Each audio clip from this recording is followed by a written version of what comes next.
सांगली, मिरज आणि कुपवाड महानगरपालिकेच्या निवडणुकीमध्ये आम पार्टी पक्षाचे उमेदवार ताकदीने लढणार असे वसीम मुल्ला यांनी पत्रकार परिषदेमध्ये केले जाहीर।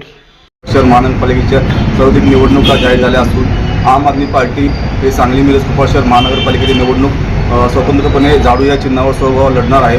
त्यासाठी आम्ही आज पत्रकार परिषद आयोजित केले होतो। त्याचबरोबर उद्या दिनांक 21 व 22 या रोजी जे काही आम आदमी पार्टीमध्ये निवडणूक लढण्यासाठी इच्छुक उमेदवार असतील त्यांच्यासाठी अर्ज वाटपाचे आम्ही अर्ज वाटपही ठेवलेलं आहे। अर्ज वाटप आमच्या सांगली म्हणजे आमच्या पक्ष कार्यालयामध्ये त्याचबरोबर मिरजेच्या पक्ष कार्यालयामध्ये होणार आहात। आतापर्यंत आमच्याकडे जवळजवळ प्रभाग 1, 2, 3, 4, 20, 15, 10 व 5 अशा बरेच प्रभागातून आमच्याकडे आत्तापर्यंत अर्ज दाखल झालेले असून येणाऱ्या 2-4 दिवसामध्ये अजून काही अर्ज जे येत आहेत ते आज आल्यानंतर आम्ही मुलाखतीनंतर आमची पहिली प्राथमिक आम आदमी पक्षाची यादी आम्ही जाहीर करणार आहोत। काय कोणाची आघाडी केलेली आहे, काय करणार आहे का?